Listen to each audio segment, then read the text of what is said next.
njàng du ñeenti mur njàng volonté la njàng initiative la mais njàng dëgg-dëgg am kilifa la waaw waaw ilmi maay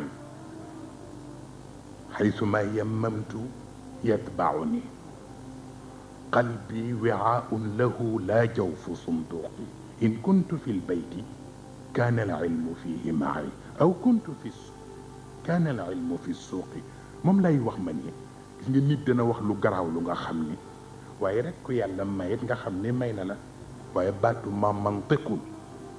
mantiqun illa wa duna taaquli ma ibratun illa wa duna bayaani kenn rek ko sañ a wax fii ba tax na kon ku ciy jàng amee sa pas-pasu diine wala nga bokk ci sa daayira wala nga bokk ci sa tariqa buñ la naxe yenn yi ba faf bàyyi loola am na loo xam ne boo ko bàyyee du ñàkk di nga jàng texte yi waaye boo neppee di nga yëg loo manqué le waaw parce que ñii fii toog nii ñëpp de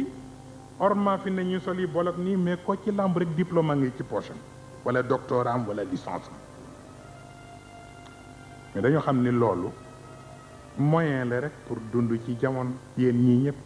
kenn ku ci ne buñ la yóbbee ci université yi yéen ñii ñëpp ngeen wax fa lu kenn xamul nu mu toll waaw moo lay xamal ni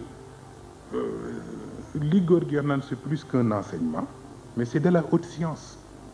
mais défiant nag défiant et les événements et les bouleversements qui les accompagnent donc c'est ça la culture waaw